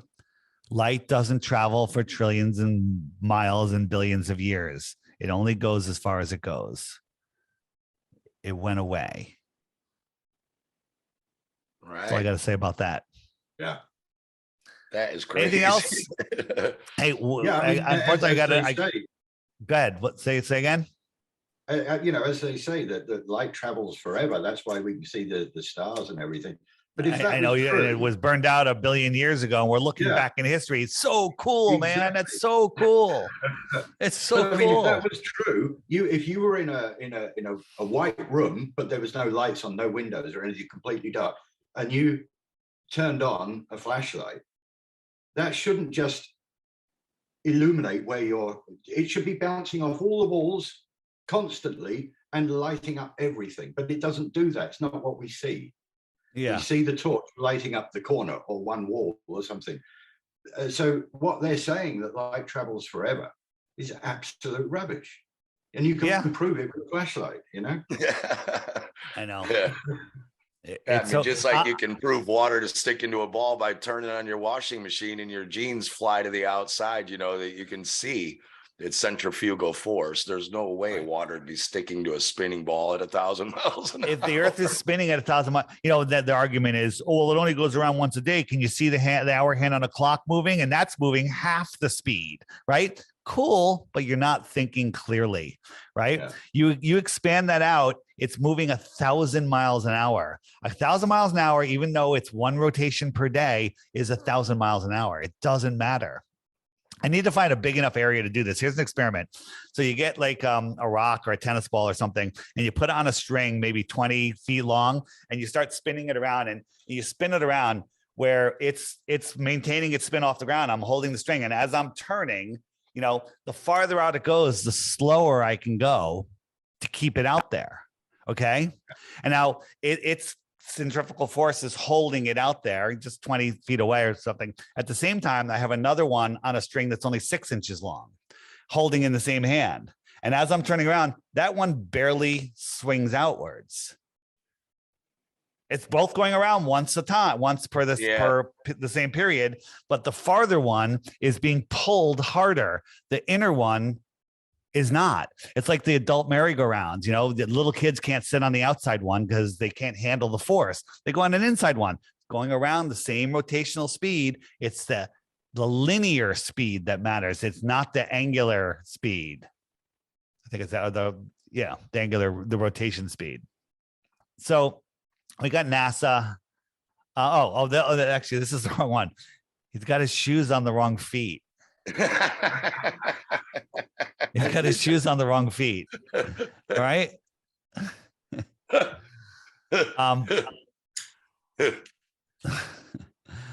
I'm trying to find what was your other question as I'm trying to find the thing that I just made. Go ahead. I got loads, but I just wanted your take on the vapor canopy. This new thing that has come up now with tell me about it. Do I know about this? Steve? Jason Brashears is talking a lot about it. All the ancient cultures, there's been about 4 books written about it. They say there was a time when the water's above, there was a vapor, and instead of where the clouds are, there was a mist or a fog going much higher than the clouds. And this collapsed, which would be called the I don't think it's the Great Flood, but the flood of Noah, or and this was supposed to be a time where you couldn't see the sun. It was, the skies were dark purple. You know, the ancients talk about this. There wasn't even a moon for a time, and then the brightest lights in the sky were the stars, but they were magnified by this vapor, so they looked a lot bigger. Have you heard anything about this? No, I don't know anything about it, but you know, Jason Brashears has some very interesting stuff. He says that we live in a simulation. I kind of agree. We live in a physical simulation because this place makes no sense otherwise. There's a lot of anomalies that just don't make sense. But you know, he takes some leaps saying that you know, we're in this cycle of 140 years or whatever the number is. Well, you'd have to live through 3 of them to know it's a cycle. So, you know, he's basing his information on a lot of interesting stuff. Again, you know, I don't buy into anything 100%. So if you can ignore the fact that I'm transparent here, check this out. So when you watch it like this, just go look at I forget the name of this video, building height checks. Look at this guy. Does that give you the willies? Does that like make you I don't like that. yeah. So this video is called, I think it's called, I Bet You Can't Not Turn Away. Okay. So what is going on here inside your body, right? Your body is going, oh my God, and it's freaking out, like it's freaking out, right? Because it's a self-preservation trick, not trick, a mechanism, right? Then we look at this. Okay. Do you have that same feeling anymore? Nope. All right. You have that same feeling anymore? Watch any spacewalk. You never get that feeling. Yeah. Right. Because your subconscious knows this is just CGI nonsense. Right. The Earth's not even spinning there. I might be a little, who knows? They can't get their spin right. But go watch any clouds. It should be moving 1,000 miles an hour. Any spacewalk. Any spacewalk. Look, are you getting that feeling? Your testicles should be in your throat at this point. Okay. Yeah. All right. Nothing. But then you watch those other videos, you're like, whoa, I can't even look. Okay. Yeah. Do you think this is CGI, or do you think they're up with a fisheye lens, maybe, a little higher than an airplane film? They're not up there. This is just a high altitude GoPro footage. I mean, you can watch. That's what I mean. Not the guy. Yeah, I mean the Earth itself. Where do you think they're getting that? Are they making it, or high GoPro? It could be from an airplane, a drone, or a balloon, right? Yeah. But if you took screenshots of the right, look, flat horizon, right, and then as it goes up, it starts bulging. Okay, what the hell's going on? Yeah. Look at the amount of curve. That's why they try not to show you too much of it, right? But here's the thing. I don't get it. Can't they do a better job on keeping the curve consistent? I think they should be able to, but maybe they're just stupid, lazy, or they're purposely, saying, hey, we'll show you. Look how tight this is getting. And then as it comes down, it flattens out. Right? Would have thought that shows you right there. All of the millions of dollars that they get every year, they can do a better job than that. That's my question is, where is the money going? Yeah. It doesn't cost that much to make a fake space program. So where's all the cash really going? Well, NASA doesn't get the money. People say, well, it's going into black projects. It's going into, people, politicians' pockets, who knows? But in reality, the elite that control the money, they don't need money because they can just type ones and zeros and make money. They tell us how much money is being printed. How would you know if they printed twice as much? How would you ever know? You don't know. Yeah. And so they use money to control us. We're on their fiat system, on their fake world. That's how they control us. Those are the number one and two ways that they control us. They have us believing we live on a spinning ball flying through space, so we're insignificant. And then they also have us using their fiat fake money. And until we have the courage to get off their ball and stop using their money, we're going to be slaves. Absolutely. Couldn't agree more. Yeah. I think part of the whole point of this is a copyright thing. I think because our names are all copywritten, all capital letters, corporation, it's like they own the rights to this fake reality called this place and the calendar, and then, so it's almost like the whole thing is set up for copyright so they can tax you and, own your names and all that. It seems just like that, like we're living in Harry Potter. Yeah, there's so much deception in this world, but on the other side, there's so much truth to be found. And when you find that truth, you take your power back, and there's nothing, the biggest scam in the world, the biggest scam meme or whatever is the only thing that's true is death and taxes. And I disagree with both of those. Yeah, true. Yeah, this is the umbrella satellite receiver that he talked to Nixon with from the moon.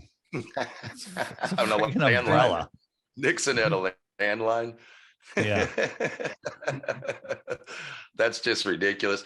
They have his shoes. They have Neil Armstrong's shoes in the Museum of Science and Industry in Chicago, where I'm from. And they're the bottom of the boots don't even match the prints on the moon. Like they're the wrong soles. Right. And the globalists will say, you know, that's because they wore boots over them. Whoops. It's the wrong one. Here we go. Here's the new boots that they're using for Artemis. Look, those are just rubber rain boots. Okay. It's pathetic. Yeah. Good vacuum there. That Yeah. thing's airtight, baby. Nothing's getting through there. Yeah. That's hysterical. But I mean, NASA's just such a joke. What they were up there, they're supposed to be for 3 years in the ISS, and they asked the guy, like, what are you excited about? He said, I can't wait to see my family on Thanksgiving. You're like, what? Are they going to fly them up in a space shuttle or what? Like, what about when the astronauts are on the moon? Basically, if you read the transcript, they never once said, hey, look at the Earth. They never even mentioned the Earth, right? If we went up there, if anyone went up there, the entire conversation should be, holy crap, look at the fucking Earth. Holy shit, look at the Earth. Oh my God, look at the Earth. Look, there's China, there's Russia, there's, oh my God. Oh, that should have been the whole conversation. And instead of taking pictures of all the impossible number of pictures they took, they should have been looking up at the Earth the whole time. Yeah. But Exactly, they couldn't do that. There's another thing with that Earthrise picture from the moon landings. When you see the Earth coming up, it's the same size as we see the moon. Yeah. But surely Earth is 6 times bigger than the moon, so shouldn't it be 6 times bigger in the sky? Yeah. Yeah. But it's not. It's crazy. You guys have the Artemis, there's so many pictures from Artemis that are just right along there. But you guys saw this. This is, they take off, they slingshot around, they go to the moon, they go around, and then they eject something which sends them back to Earth. But somehow how do they get to Earth, back to Earth in a couple of days? Like, how do they regain the speed that they need to get back to Earth? Right? Oh, gravity. But if you look at this is from NASA. Do you notice anything on here? That's the flat Earth map. That's the flat Earth map. Yeah. That's the flat Earth map. They're telling us. Yeah, they always tell us. Yeah. Yeah, it's crazy. That's great. I think that one with the lands is sitting in the UN or something. They have like a flat Earth map with the extra lands outside of it. I think it might be in the UN building. Yeah, it's completely nuts. I mean, just everything we've looked at right now for the last hour and 40, however long this has been going, all of this combined, if that's not enough to make someone go, hang on a second, you know what I mean? I could see if it was one thing, but you've just showed almost 2 hours of impossible to explain things other than we're on this system right here, this flat one. There's so much. I mean, here's a close-up during the launch of Artemis. Now, all the thrust is supposedly coming out of these things. So I would say these shouldn't be made out of balsa wood or balloon material. They should be pretty strong to lift up millions of pounds of weight. But look at this one. It's overinflated. Yeah. What is going on there? Right? Dave, have you seen that? Have you seen that liftoff where the rocket literally folds in half? Like it's a balloon itself almost. Oh yeah. So the on the app, on the web button page, which is the more resources page, scroll down to rockets are balloons and watch those. It's mind blowing when you see it's absolutely mind blowing. They make sense because, that amateur rocket launch you showed, the one that's just stopped when it hit 70 miles up, rockets take off fast. These things like have giant 4 thrusters and take off in slow motion. They should just shoot straight up into the sky. Right. And if you time, they have to get to, 20,000 miles an hour or whatever. And the amount of times that the engines are on, they have to increase to like 200 miles an hour every 5 seconds And that's not happening. And if you look at the astronauts in there, they're pushing stuff with canes. If you're accelerating that fast, you're going to pass out, let alone, just sit there and not be nervous about anything, right? Just the decibels would jellify you anyway. The decibel those rockets go at would Ross did a film on that. I mean, this is the space shuttle. I call it the space shuttle blimp, right? it's literally it's a helium rocket. It's literally helium, right? This is a helium. That's why it rolls on its back. Now this thing's over 4 million pounds, right? Look at this fence right here. Super hot thrust is going to come out of there. Fence doesn't even budge, right? Makes you think that these people are right there, right? But watch, it's going to go up and then down again. You don't lift 4 million pounds and make it go up and down. So we go up and back down again, right? You don't bounce like that unless you're a bouncy house, okay? Right? Yeah. And one more. So the story on the external tank, it supposedly falls so fast that it deatomizes and burns up and never hits the ground. Does that look like it's about to burn up and never hit the ground? Okay.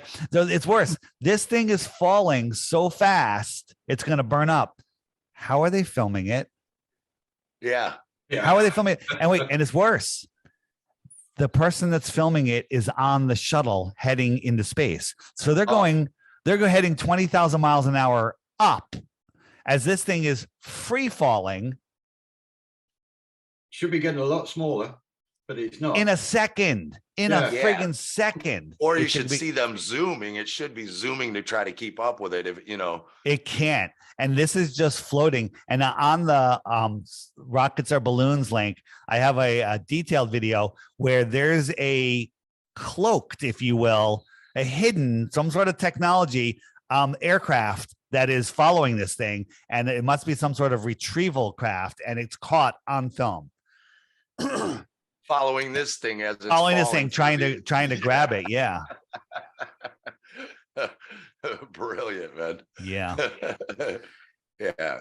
Guys, I do got to run. I got to jump on another show. All my stuff can be found at flatearthDave.com. Check out the app. Check out my crash course. Free yourself from the heliocentric matrix. You guys are long free from it. So this is for, even if just one of your listeners, takes it, gets the app or just does the crash course on the website, you will then free yourself. And if we free one mind with this call, that would be fantastic. So hopefully, hopefully anyone that's listening that thinks this is crazy, takes the challenge, and then you'll know. Great, man. Thank you so much for taking the time to do this with us too. Yeah. Thanks a lot, Dave. Really appreciate it. Good to man. meet you. Thanks. Great. See ya. An old reel received by mistake. It contains the raw or unedited footage of the crew of Apollo 11, Michael Collins, Edwin Aldrin Jr., and Neil Armstrong, staging part of their mission for nearly an hour in living color, with exceptionally clear behind-the-scenes audio of conversations discussing the techniques used to achieve a disingenuous picture depicting the Earth at a distance, in order to falsely demonstrate their far journey from it and their ability to survive passing through the Van Allen radiation belts. It cannot be misconstrued that this staging was done for some other reason prior to the mission, for the reel itself is slated and dated July 18th, 19th, and 20th, 1969, the very days of the mission when they were said to be approaching and achieving lunar orbit. Not only is the radio conversation between the astronauts and Houston Control audible, there is a secondary, private conversation taking place between the crew and a third confidential party, prompting the astronauts with what to say, when to speak, and how to effectively manipulate the camera to achieve the desired misleading effect. NASA claims that the Houston transmissions were the only ones taking place with the astronauts. Listen now as Houston Control initiates a conversation with the crew, only to find them too preoccupied with the behind-the-scenes trickery to respond. Moments pass and the oversight is picked up on by the clandestine third party, who quickly prompts them with talk. Immediately, Neil Armstrong speaks. Hello, Apollo 11. Houston, Goldstone says that the TV looks great. Over. Okay, Roger. We're wrapping in on Earth. Again, the illusion they are attempting to create is the Earth at a distance to demonstrate their far journey from it and their ability to survive passing through the Van Allen radiation belts. Understand, too, that only about 20 seconds of this raw footage was ever broadcast to the public, and these conversations discussing their deception were believed to be private. Until now. Here they discuss that these television transmissions were in fact not broadcast live as everyone believed. They were first screened and edited for playback later. Roger, Neil. We just wanted a narrative such that we can, when we get to playback, we can sort of correlate what we were seeing. Thank you very much. Here they discuss the fact that they have turned out the lights and have blocked out sunlight from entering the spacecraft through the other windows, as to not cause any reflected light to fall onto the spacecraft's wall in the foreground. Okay, very good. Well, we shut out the sun coming in some of the other windows into the spacecraft, so it's looking through the number one window, and there isn't any reflected light. The reason this was done is so that the truth of the matter would not be revealed. It is this. Though the federal government would have you believe that this is a view of Earth from a distance out of the spacecraft's window as it nears the moon, it is not. What they have ingeniously done is placed the camera at the back of the spacecraft and centered the lens on a circular window in the foreground, outside of which it is completely filled with the Earth in low orbit. The circumference of the window then appears to be the diameter of the Earth at a distance, with the darkened walls of the spacecraft appearing to be the blackness of space around it. That is why they wanted the interior dark and blocked out the sun from entering through the other windows.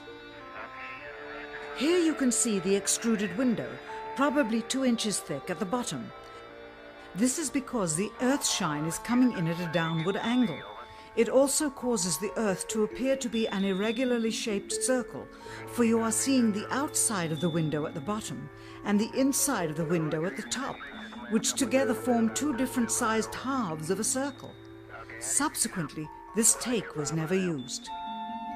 As they perfected the shot, a crescent-shaped piece of black material was inset slightly into the window to create the illusion of the Earth's terminator line dividing night and day. It is uncannily convincing.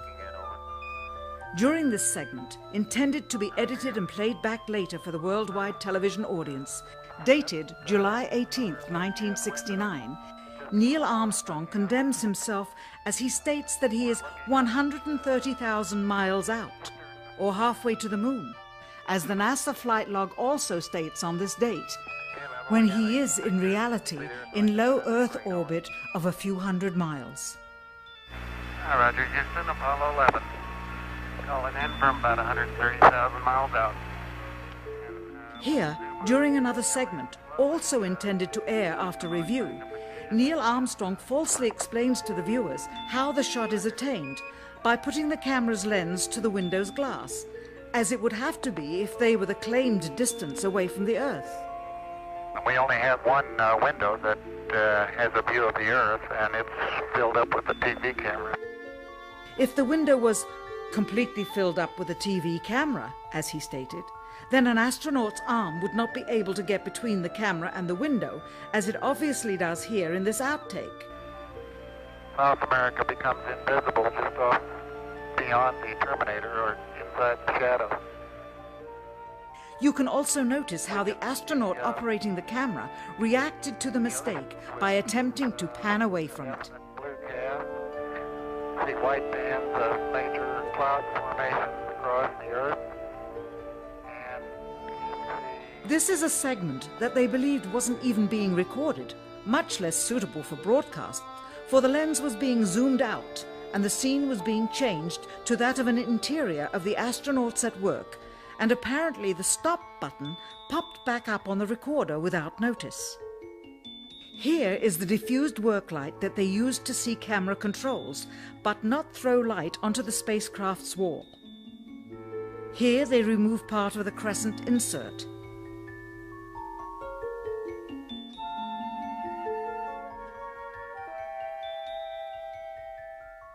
Finally, the iris is opened up and you can see the real location of the camera and the very bright and near Earth out the window. Here is the slate for the 19th of July, and the same shot of trickery on the 19th of July, and then the 20th, and the same misleading shot on the 20th. Later that evening, they were said to be walking on the moon. How can this be when they were in Earth orbit only 9 hours earlier, and the moon is some 3 days' journey away? Furthermore, if they genuinely went to the moon, why would they be faking any part of it? Why this trickery with the window? By faking being halfway to the moon, it becomes apparent that they did so because they could not even go halfway.